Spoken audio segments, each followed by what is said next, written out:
आप सभी लोग, उम्मीद करता हूँ सभी बहुत ही बढ़िया होंगे। Welcome to Jhasar academy for IAS।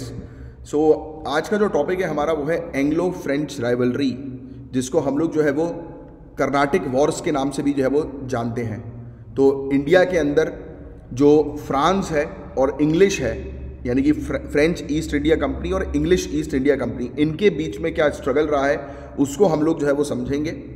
और इससे रिलेटेड मैंने नोट्स जो है वो ऑलरेडी स्टूडेंट्स को प्रोवाइड करा दिए हैं। और जो भी स्टूडेंट्स हमारे साथ जुड़ना चाहते हैं, डिस्क्रिप्शन पर आपको एप्लीकेशन की लिंक मिल जाएगी। उस लिंक के माध्यम से जो है वो आप हमसे हमारी एप्लीकेशन डाउनलोड करके जुड़ सकते हैं, जहां पर proper complete preparation civil services की करवाई जाती है।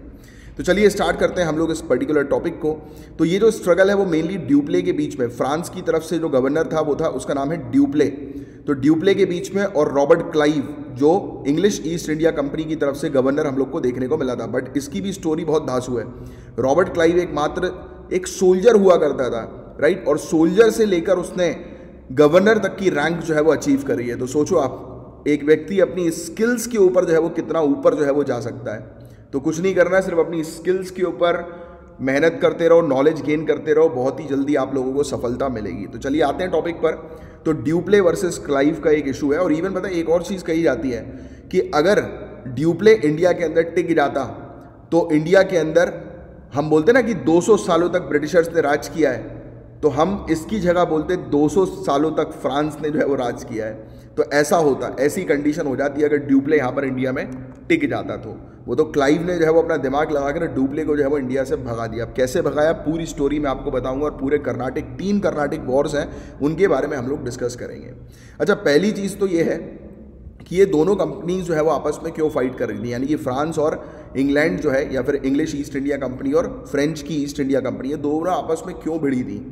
तो देखो, पहली चीज़ तो आपको एक चीज़ जो है वो समझनी है। जैसे फॉर एग्जाम्पल, एक पर्टिकुलर दुकान है और उसके अगर 4 खरीददार हैं, राइट, अपन MRP पे नहीं जाते, एक दुकान है उसके 4 खरीददार हैं, तो ऑब्वियस सी बात है कि दुकानदार उसको बेचेगा अपना प्रोडक्ट जो सबसे ज़्यादा कीमत जो है वो देगा, सबसे ज़्यादा पैसे देगा, तो उसको जो है वो दुकानदार अपना प्रोडक्ट बेचेगा। तो हो ये रहा था कि इन सभी कंट्रीज़ को अपना प्रॉफिट जो है वो बनाना था। तो ऑब्वियस सी बात है, प्रॉफिट बनाने के लिए जो है वो इनको अपनी मोनोपोली जो है वो जमानी थी, मतलब उनको अपने कॉम्पिटिटर्स को डिफीट करना था, क्योंकि जितने ज़्यादा कॉम्पिटिटर उतना प्राइस जो है वो हाई होगा किसी भी प्रोडक्ट का। अब आप सोचो एक ऐसी कंडीशन कि बेचने वाला व्यक्ति है बहुत सारे और खरीदने वाला व्यक्ति सिर्फ एक है, तो ऑब्वियस ही बात है कि नेगोशिएशन करना जो है वो काफ़ी ज़्यादा आसान होता है, क्योंकि जो खरीदने वाला व्यक्ति जो होता है वो तो अपने प्राइस में खरीदेगा, बोलेगा कि भाई तुझे बेचना है तो बेच, वरना मैं जा रहा हूँ, तो ये जाने लगेगा। तो सामने से बहुत सारे जो बेचने वाले होंगे उनमें से कोई एक अपनी प्राइस गिराकर जो है वो उसको बेच देगा।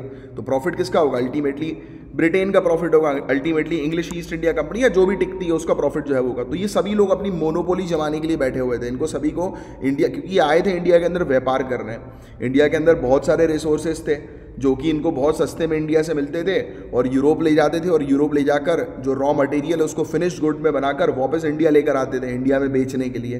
तो इससे इनका बहुत फ़ायदा होता था। तो ये लोग अपनी मोनोपोली जमाना चाहते थे अपने कॉम्पिटिटर्स को हटाकर, इसलिए आपस में लड़ रहे थे। अच्छा, एक वजह और है इनकी आपस में लड़ाई की, वो है यूरोप के अंदर इनकी राइवलरी, यूरोप के अंदर इनकी लड़ाई। तो फ्रांस और इंग्लैंड, इनकी जैसे यूरोप में लड़ाई शुरू होती थी, यानी कि जैसी वॉर डिक्लेयर हुआ कि फ्रांस और यूरोप के बीच में, फ्रांस और इंग्लैंड के बीच में वॉर हो रहा है, जैसी ये चीज़ डिक्लेयर हुई, इनकी जहाँ जहाँ पर कॉलोनीज थी, यानी कि जहाँ जहाँ पर इन्होंने कब्जा करके रखा था, जहाँ जहाँ पर ये दोनों थे, वहाँ पर ये आपस में लड़ने लगते थे। तो ये 2 पॉइंट्स आपको क्लियर हुए कि क्यों जो है इन लोग की लड़ाई इंडिया के अंदर होती थी, राइट, क्योंकि इनका ऑब्जेक्टिव था कि भाई मोनोपोली जमा लेंगे तो पैसा ही पैसा होगा, राइट। अब एक चीज़ बहुत ध्यान से सुनना कि इंडिया के अंदर फ्रांस कहाँ कहाँ पर सेटल हो गई थी। तो इंडिया के अंदर फ्रांस थी पौंडीचेरी में, जिसको हम लोग पुडुचेरी के नाम से आज की डेट में जानते हैं, और उसकी हेडक्वार्टर पौंडीचेरी था, यानी कि मेन ब्रांच पौंडीचेरी में थी। और फिर बाद में मसूलीपट्टनम, करिकल, माही, सूरत और चंद्रनगर से भी ये लोग ऑपरेट करते थे। फिर ब्रिटिश की जो ब्रांच थी वो बॉम्बे, कैलकाटा और मद्रास। यहाँ पर मद्रास को जो है वो ध्यान में रखना है, क्योंकि अभी मद्रास जो है वो बहुत जल्दी पिक्चर में आने वाला है, और मैं आपसे पूछूंगा मद्रास किसके कंट्रोल में था, तो आपको बताना है कि ब्रिटिश के कंट्रोल में या फिर इंग्लिश ईस्ट इंडिया कंपनी के कंट्रोल में था। अब आते हैं हम लोग का पहला topic, first Anglo Carnatic Wars. तो पहला एंग्लो कर्नाटिक वॉर का टाइम पीरियड आपको ध्यान में रखना है, 1746 से लेकर 1748 का पीरियड है। तो वॉर कैसे शुरू हुआ, जैसा मैंने आपको बताया, जैसे ही यूरोप में वॉर डिक्लेयर होता था वैसे ही ये लोग आपस में यहाँ पर लड़ने लगते थे। तो यूरोप के अंदर वॉर शुरू होता है और उसका इफेक्ट यहाँ पर कॉलोनीज में भी दिखना शुरू हो गया। अब हरकत पटकी इंग्लिश ईस्ट इंडिया कंपनी ने, इन्होंने जो है वो फ्रेंच की शिप्स को जो है वो कब्जा कर लिया, फ्रेंच की शिप को जो है वो पकड़ लिया। अब उस समय फ्रांस का जो गवर्नर था वो ड्यूप्ले था, राइट। पुडुचेरी के अंदर फ्रांस का गवर्नर डुप्ले था 1741 में। डुप्ले ने बोला कि रुक बताता हूँ, तेरे को समझ में नहीं आ रहा, रुक बताता हूँ। तो ड्यूप्ले ने फ़ोन लगाया मॉरिशियस के अंदर अपने फ्रेंड को, जो कि अगेन एक गवर्नर था मॉरिशियस का, वहाँ पर भी फ्रांस की कॉलोनी थी। उसने उसको फ़ोन लगाया, बोला कि जल्दी आओ, इन लोग ने सालों ने अति करके रखी, हमारी शिप को पकड़ लिया, आओ जल्दी। तो इसने अपनी गैंग को बुलाया। तो मॉरिशियस से फ्रांस की गैंग आती है और फ्रांस की गैंग आकर मद्रास को जो है वो अपने कब्जे में कर लेती है। तो ऐसे करके मद्रास जो था वो जो ब्रिटेन के अंदर था वो किसके कब्जे में चला गया, फ्रांस के कब्जे में चला गया। फ्रांस पर जो है मद्रास पर फ्रांस का कंट्रोल हो गया, राइट। और इन लोगों ने काफ़ी सारे लोगों को अपना बंदी भी बना के रखा था, जिसमें से एक जो बंदी था वो रॉबर्ट क्लाइव था। जैसे कि मैंने आपको बताया ना कि इंग्लिश नेवी जो है उसने फ्रांस की नेवी को जो है वो अपने कंट्रोल में जो है वो कर लिया, यानी कि फ्रांस की शिप को अपने कब्जे में कर लिया। तो ड्यूप्ले जो था उसने मॉरिशियस से अपने लोगों को बुलवाया और मद्रास पर कब्जा कर लिया और उनके सोल्जर्स को मद्रास में अरेस्ट कर लिया। उनमें से एक सोल्जर रॉबर्ट क्लाइव था। तो रॉबर्ट क्लाइव जो है वो ये सब चीज़ें देख रहा था, बेइज्जती जो है वो सह रहा था। इसके अंदर ही अंदर गुस्सा जो है वो भरने लगा कि रुको, इनको तो मैं पछीटता हूँ, इनको तो मैं बताऊँगा, मैं आऊँगा पावर में अपनी डिप्लोमेसी के थ्रू, अपनी स्किल्स के थ्रू। फिर देखो, अब ये एक्स ला चैपल जो लिखा है ना, तो इसको ए ला शापेल बोलते हैं। क्या बोलते हैं? ए ला शापेल। तो ए ला शापेल ट्रीटी होती है 1748 में। जैसा मैंने आपको बताया यूरोप में वॉर शुरू हुआ, अब इस ट्रीटी के थ्रू यूरोप में वॉर खत्म हो गया। ए ला शापेल ट्रीटी 1748 के थ्रू यूरोप में वॉर खत्म हो गया, दोनों के बीच में, फ्रांस और इंग्लैंड के बीच में। और वॉर की एक कंडीशन थी कि दोनों ही कंट्रीज ने एक दूसरे की जितनी भी टेरिटरीज पर कब्जा किया है वो एक दूसरे की टेरिटरी वापस करने हैं। तो जैसा मैंने आपको बताया कि फ्रांस ने जो है वो मद्रास पर कब्जा कर लिया था, राइट, जिस पर कंट्रोल था ब्रिटिशर का। अब वो मद्रास ब्रिटिशर को वापस मिल गया, राइट। तो मद्रास पर फिर से ब्रिटिशर्स का हक जो है वो आ गया। अच्छा, इस बीच हम लोग को एक और बैटल जो है वो देखने को मिलती है, जिसको सेंट थोम बैटल भी हम लोग कहते हैं। अब आप देखो, ये लोग जो है वो कहाँ पर लड़ रहे थे?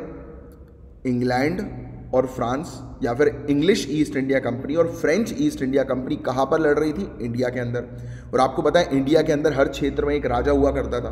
तो ऐसे ही ये लोग लड़ रहे थे कर्नाटक के अंदर, इसलिए इसको कर्नाटक वॉर भी कहा जाता है। तो ये लोग लड़ रहे थे कर्नाटक में, और कर्नाटक का उस समय राजा था अनवरुद्दीन। कौन राजा था? अनवरुद्दीन, वो नवाब था कर्नाटक का। तो इसने जो है वो देखा, यार ये दो लोग आपस में लड़ रहे हैं। जैसे एग्जाम्पल के तौर पर आपके घर के सामने अगर किसी की लड़ाई होती है, तो आप मुझे सिंपल सी चीज़ बताओ, आप लड़ाई को रोकते नहीं हो? रोकते हो ना। आप बोलते हो भाई मत लड़े यहाँ पे, कहीं और जाके लड़। तो अनवरुद्दीन ने इनको रोका, बोला कि मत लड़ो यहाँ पर। अब ड्यूप्ले बहुत समझदार था। ड्यूप्ले ने अनवरुद्दीन को बोला एक काम कर भाई, लड़ने दे मुझे, और तेरा फायदा भी होगा। मैं अगर लड़ूंगा तो मद्रास में जीत लूंगा, और मद्रास जीत कर तुझे गिफ्ट कर दूंगा। तो ड्यूप्ले ने ये चीज़ बोली अनवरुद्दीन को कि मद्रास में जीत लूंगा और जीत कर तुझे गिफ्ट कर दूंगा। अनवरुद्दीन, तुझे मद्रास मिल जाएगा। अनवरुद्दीन खुश कि चलो ठीक है, बैठे बैठे एक टेरिटरी अपने कंट्रोल में आ रही है। बट जैसे ही मद्रास इसने जीता, फ्रांस ने जैसे ही मद्रास को अपने कंट्रोल में लिया, ड्यूप्ले ने मना कर दिया कि भाई कब वादा किया था, लिख के दिया था क्या? वादा किया क्या? पर लिख के दिया, कहाँ लिखा है बताओ जरा, दिखाओ। ये हरकत हो गई। अनवरुद्दीन का हुआ दिमाग खराब। अनवरुद्दीन 10,000 की अपनी सेना लेकर गया फ्रांस के पास, और फ्रांस के पास 1000 से भी कम लोग थे लड़ने के लिए। अनवरुद्दीन की 10,000 की सेना, इमेजिन करो ये सिचुएशन, अनवरुद्दीन के पास 10,000 की सेना है और फ्रांस के पास 1000 से भी कम लोग हैं। सोचो कौन जीतेगा? आप बोलोगे सर 10,000 की सेना जीतेगी? नहीं, इनकी 10,000 की जो सेना थी अनट्रेंड थी, डिसिप्लिन नहीं थी। इनकी 1000 की सेना जो थी वो डिसिप्लिन थी, प्रॉपर ट्रेंड थी। तो इन्होंने जाके मार दिया। जस्ट वैसे ही कि एग्ज़ाम से पहले आप लोगों को जो है मॉक टेस्ट देने होते हैं, टेस्ट सीरीज देनी होती है, ट्रेनिंग करनी होती है प्रॉपर। और एग्जाम से पहले अगर आप ट्रेनिंग नहीं करोगे, डायरेक्टली जाकर मेन एग्जाम में जाकर बैठ जाओगे, तो ऑब्वियस सी बात है रिजल्ट आपको पता ही है, क्रैक नहीं होगा प्रीलिम्स। तो प्रीलिम्स क्रैक करने के लिए आपको एक प्रॉपर तरीके से तैयारी करना ज़रूरी है, अंडर प्रॉपर गाइडेंस। तो यहाँ पर जो है वो क्या हुआ कि नवाब के 10,000 सोल्जर्स 1,000 सोल्जर से जो है वो हार गए फ्रांस के, यानी कि ड्यूप्ले से। तो इसी बीच ड्यूप्ले को लगा कि कभी कभी तो लगता है साला अपुनिच भगवान है, क्योंकि ड्यूप्ले को मजा आ गया कि भाई मेरी 1,000 से भी कम की फोर्स ने 10,000 लोगों को मार दिया, नवाब को हटा दिया। तो ड्यूप्ले सोचने लगा कि इंडिया के अंदर मैं राज कर सकता हूँ, तो सिर्फ एक ही चीज़ के थ्रू राज कर सकता हूँ कि मुझे जो है वो राजा को अपने कंट्रोल में लेना पड़ेगा, क्योंकि अगर राजा अपने कंट्रोल में है तो राजा से जो मैं बोलूँगा वैसा वो करेगा, राजा वो मुझे पूरे अधिकार प्रोवाइड कराएगा जैसा मैं चाहता हूँ। तो अब डुप्ले की डिज़ायर बढ़ने लगी, डुप्ले की चाहत बढ़ने लगी। डुप्ले कहने लगा कि अब मुझे जो है वो पॉलिटिकल कंट्रोल इंडिया के ऊपर करना है। अब डुप्ले को मिली एक अपॉर्चुनिटी, एक डेक्कन में यानी कि हैदराबाद में और दूसरी कर्नाटक में। अब देखो पहले हैदराबाद का केस समझो। हैदराबाद के अंदर जो निज़ाम था, असफ जहाँ निज़ाम, इसकी मौत हो जाती है फ्लू के कारण 1748 में। अब मौत के बाद इसका बेटा बैठ गया गद्दी पे, जिसका नाम है नासिर जंग। बट नासिर जंग को जो है वो चैलेंज कर दिया मुजफ्फर जंग ने। नासिर जंग को किसने चैलेंज किया? मुजफ्फर जंग ने, जो कि निज़ाम का पोता था और नासिर का भतीजा। इसने बोला कि नहीं, तू गद्दी पे नहीं बैठेगा। मुजफ्फर ने नासिर से बोला तू गद्दी पे नहीं बैठेगा, मैं बैठूंगा गद्दी पे। तो इन दोनों के बीच में झगड़ा हो गया गद्दी को लेकर। और देखो यार, मैं एक चीज़ क्लियर आपको समझा दूं और बता दूं, कभी भी किसी रिलेशनशिप में जब झगड़े होते हैं ना तो उसको बाहर मत करो। Generally what people use to do कि दो लोग एक रिलेशनशिप में होते हैं, उनके बीच में अनबन हो जाती है ना, तो वो क्या करते हैं कि दूसरे लोगों से मदद मांगने लगते हैं, दूसरे लोगों से बात करने लगते हैं। कई बार ऐसा होता है कि वो जो दूसरा इंसान जो होता है ना, या तीसरा इंसान, ये कान भरने का काम करता है और अलग करने का काम करता है। तो हुआ यही, फ्रांस ने इस चीज़ का जो है फ़ायदा उठा लिया। फ्रांस गया, मुजफ्फर जंग के कंधे पे हाथ रख के बोला कि तू टेंशन मत ले, गद्दी पर मैं तेरे को बिठाऊंगा। अच्छा, क्वेश्चन ये बनता है कि फ्रांस ने जो है वो इससे बात क्यों नहीं करी, नासिर जंग से, मुजफ्फर जंग से ही क्यों बात करी? तो देखो यार, पहली चीज़ तो नासिर जंग ऑलरेडी सत्ता में, ऑलरेडी गद्दी में है। आप इन्फ्लुएंस सिर्फ उसको कर सकते हो जिसको किसी चीज़ की आवश्यकता है, जिसको किसी चीज़ की नीड है। आप उसी को जो है वो इन्फ्लुएंस कर सकते हो, उसी को ही आप बोल सकते हो कि अच्छा तेरे को ये चाहिए ना, तेरी ये कमज़ोरी है, तेरे को ये चाहिए, मैं तेरे को दूंगा, तो वो आपके साथ आ जाएगा। तो ये हैदराबाद का केस था। हैदराबाद में फैमिली के बीच में अनबन हुई और इस अनबन का फ़ायदा उठाया फ्रांस ने और मुजफ्फर जंग को अपनी तरफ कर लिया कि चल ठीक है, क्योंकि डुप्ले चाहता था, फ्रांस चाहता था कि जैसे ही जो है वो एक मुझे पपेट राजा मिल जाएगा तो मैं तो बेहतरीन ऐश करूंगा उस पर्टिकुलर टेरिटरी में, जो मन चाहे वो करूंगा, क्योंकि इसको राजा को अपने कंट्रोल में करना था। तो उसको अपॉर्चुनिटी मिल गई कि मुजफ्फर जंग को मैं राजा बनाऊंगा हैदराबाद का। दूसरा, इसको पता लगा कि अरे कर्नाटक के अंदर भी ये कांड चल रहा है। कर्नाटक का नवाब था अनवरुद्दीन। अब याद करो, मैंने आपको जो है वो पढ़ाया था सेंट थोम बैटल के बारे में अभी, इसमें मैंने आपको बताया अनवरुद्दीन से जो है वो डुप्ले ने प्रॉमिस किया था कि तुझे जो है मैं मद्रास दूंगा, बट उसने मना कर दिया, बोला कि लिख के दिया था क्या, मना कर दिया। अनवरुद्दीन को गुस्सा आ गया। अब ऑलरेडी डुप्ले ने अनवरुद्दीन की 12 बजा रखी थी, बट जैसे ही डुप्ले को पता लगा कि अरे चंदा साहिब जो है वो, चंदा साहिब जो था वो बेसिकली आप कह सकते हो कि जो नवाब दोस्त अली जो था, पहला जो नवाब था, उसका ये जो था दामाद था चंदा साहिब। और चंदा साहिब बोल रहा था कि भाई मुझे गद्दी पे बैठना, अनवरुद्दीन को नहीं, मैं बैठूंगा गद्दी पे। तो गद्दी को लेकर इसके अंदर भी जो थी वो चाहत थी। तो ये पकड़ लिया फ्रांस ने, ये पकड़ लिया डुप्ले ने कि यार ये लोग साले गद्दी पे बैठना चाहते हैं और इनकी अगर मैंने मदद कर दी और इन दोनों की फोर्सेस को हरा दी तो मेरे बंदे जो हैं वो हैदराबाद और कर्नाटक दोनों में होंगे और हैदराबाद और कर्नाटक दोनों में मेरा राज होगा।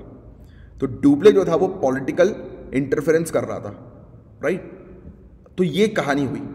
तो अब देखो फ्रांस के साथ जो है वो कौन कौन लोग हैं, यानी कि डुप्ले, मुजफ्फर जंग और चंदा साहिब, ये एक अलायंस बन गया, राइट। मैंने भी बताया ना, देखो फिर से याद करो, डुप्ले, मुजफ्फर जंग और चंदा साहिब, ये फ्रांस का अलायंस बन गया। अब ऑब्वियस ही बात है कि जब फ्रांस का ये अलायंस है तो इंग्लिश के पास कोई ऑप्शन नहीं बचा नासिर जंग और अनवरुद्दीन का सपोर्ट करने के अलावा। फिर एक गेम होता है 1749 में, एक लड़ाई हो जाती है 1749 में, एक लड़ाई होती है जिसको हम लोग बोलते हैं बैटल ऑफ अंबुर। ये वेल्लोर के नज़दीक है, अंबुर करके एक क्षेत्र। तो वहाँ पर जो है लड़ाई हो गई, जिस लड़ाई में अनवरुद्दीन मर गया। अनवरुद्दीन जो है वो कहाँ का था, कौन बताएगा मुझे? अनवरुद्दीन किस क्षेत्र का था? कर्नाटक। ये देखो अनवरुद्दीन कर्नाटक। अब अनवरुद्दीन मर गया तो ऑब्वियस ही बात है चंदा साहिब जो है वो गद्दी पर बैठ गया, मतलब फ्रांस के पास आ गया कर्नाटक। कुछ समय बाद जो है वो एक और लड़ाई होती है 1750 में और उस दौरान नासिर जंग भी मर गया। मतलब अब फ्रांस ने कब्जा किसके ऊपर कर लिया?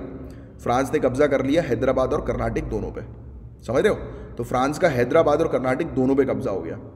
अब बात ध्यान से सुनना, अब यहां पर आता है क्लाइव का रोल। अब हुआ ये, अनवरुद्दीन जो मरा, राइट, उसका बेटा जो है वो भाग गया त्रिचनोपोली। तो अनवरुद्दीन का बेटा त्रिचनोपोली में एक फोर्ट है, वहां पर जाकर भाग गया। ब्रिटिशर्स ने बोला कि तू टेंशन मत ले, तुझे हम पनाह देंगे। क्योंकि अब देखो, आप ध्यान से समझना, अब क्लियरली जो था चंदा साहिब को एक चीज़ समझ में आ रही थी कि अगर बाई चांस इसका बेटा मोहम्मद अली ये अगर जिंदा रहेगा तो ये मेरे लिए खतरा है। तो इनने एक टीम बनाई फिर से, इनने बोला कि चलो अपन चलते हैं और साले का खोपड़ी फोड़ते हैं। तो ये तीनों जो है वो पहुंच गए फ्रांस, यानी कि ड्यूप्ले। कर्नाटक की तरफ से हम लोग को देखने को मिला था चंदा साहिब, और हैदराबाद की तरफ से मुजफ्फर जंग। ये तीनों खड़े हो गए।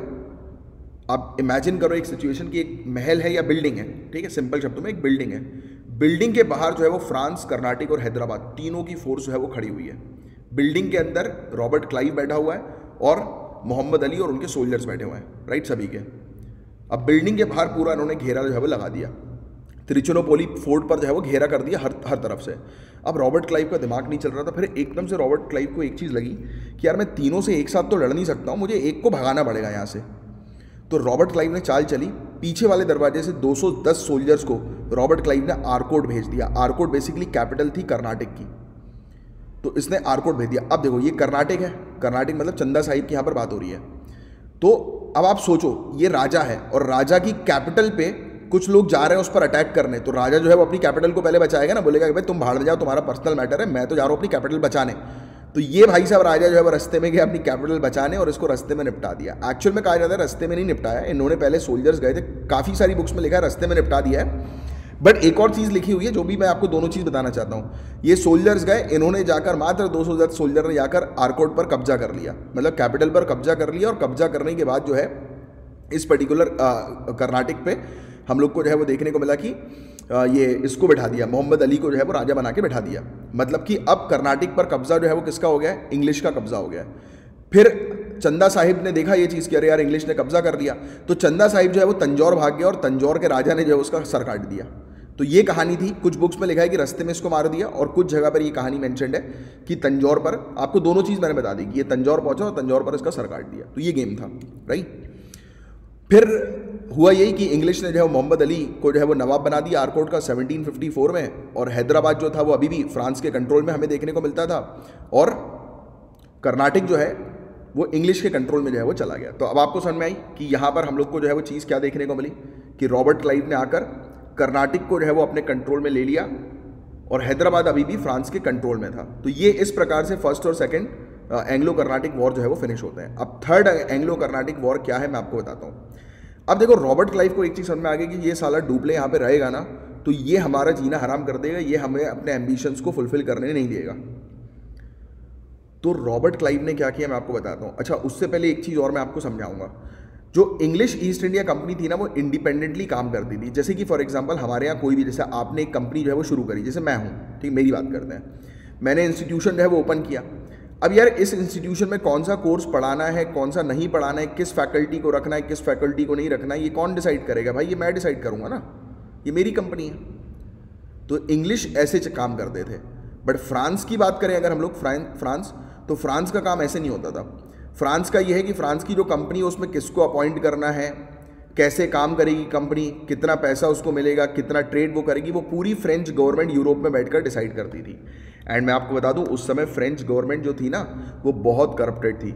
तो रॉबर्ट क्लाइव ने क्या किया, इस फ्रेंच गवर्नमेंट को पैसा पहुंचाया और बोला कि तुम अपने ये बंदे रॉबर्ट क्लाइव को वापस बुलवा लो। अब फ्रेंच गवर्नमेंट को कुछ ना कुछ तो रीज़न देना पड़ेगा वापस बुलवाने का डुप्ले को। तो फ्रेंच गवर्नमेंट ने बोला कि अरे साला तुम्हारे चक्कर में बहुत नुकसान हो गया, क्या लड़ाई झगड़ा करते रहते हो तुम, दिमाग खराब कर दिया तुमने, वापस आओ। उसको डांट फटकार लगा के वापस बुला लिया। अब डुप्ले के बाद जितने भी लोग थे वो उतने एफिशिएंट नहीं थे कि वो इंग्लिश का सामना कर सकें। अच्छा, एक तो ये प्रॉब्लम थी कि एफिशिएंट टीम नहीं थी या एफिशिएंट लीडर नहीं था फ्रांस के पास जो इंग्लिश का सामना कर सके। दूसरा इशू ये था कि इस समय तक फ्रांस के पास पैसा नहीं था, और इस समय तक इंग्लिश ने जो है वो कैप्चर कर लिया था बिहार, बंगाल, उड़ीसा की टेरिटरी को। मैं आपको बैटल ऑफ प्लासी और बैटल ऑफ बक्सर के बारे में पढ़ाऊंगा। तो उसमें जो है ये इंग्लिश ने कैप्चर कर लिया था बंगाल, बिहार और उड़ीसा को, और बहुत अच्छा प्रॉफिट इन लोगों ने बनाया। तो इंग्लिश के पास पैसा, और सोचो जिसके पास पैसा होगा तो ऑब्वियस ही बात है कि वो कुछ भी कर सकता है, वो वेपन्स में इन्वेस्ट कर सकता है, जो चाहे वो कर सकता है। फ्रांस के पास पैसा ही नहीं है। तो जब फ्रांस के पास आ गया था इकोनॉमिक क्राइसिस, और उसी क्राइसिस के कारण जो है ये लोग खत्म हो गए इंडिया से। इसमें एक छोटी सी लड़ाई होती है, बैटल ऑफ वॉन्डीवॉश जिसको हम लोग जो है बोलते हैं। इस बैटल ऑफ वॉन्डीवॉश 1760 से जो है वो फ्रांस का पूरी तरह से जो है वो खात्मा हो गया इंडिया से, फ्रांस की पावर का। एंड एक ट्रीटी होती है, जैसे मैंने आपको बताया था कि जब भी वॉर शुरू होते थे यूरोप में, इंडिया के अंदर वॉर शुरू हो जाता था, वैसे ही था ये थर्ड एंग्लो कर्नाटिक वॉर 1758 से 1763 का 7 सालों का युद्ध जो है वो यूरोप में शुरू हुआ। जैसे ही युद्ध शुरू हुआ यहाँ पर भी ये लोग आपस में लड़ने लगे, फिर एक बैटल ऑफ वॉन्डी वॉश हम लोग को जो है वो देखने को मिला, फिर एक ट्रीटी हुई, ट्रीटी ऑफ पेरिस 1763 में, जिसके थ्रू चंदेर नगर और पौंडीचेरी क्षेत्र जो है वो फ्रांस को दे दिया गया। और इस चीज़ को कहकर जो है वो दिया गया कि इससे ज़्यादा बाहर नहीं निकलोगे, मतलब कि यहीं पर जो करना है कर लो, ना हम तुम्हारी चीज़ों में हस्तक्षेप करेंगे और ना तुम हमारी चीज़ों पर हस्तक्षेप करोगे। यानी कि छोटी सी 2 टेरिटरीज को देकर बोला कि यहीं पर रहो भाई, तुम जो ट्रेड करना है, जो कार करना है यहाँ पे करो, बाकी इससे अगर निकलने की कोशिश करी तो ये भी छीन लेंगे, ये भी नहीं मिलेगा। So this was the case. ऐसे करके फ्रांस का जो है वो इंडियन एम्पायर से खात्मा हुआ पूरी तरह से, और ब्रिटिशर जो है वो एक इंपॉर्टेंट और पावर जो है वो बन गई, और उसकी मोनोपोली जो है वो इंडिया के अंदर इस्टेब्लिश हो गई।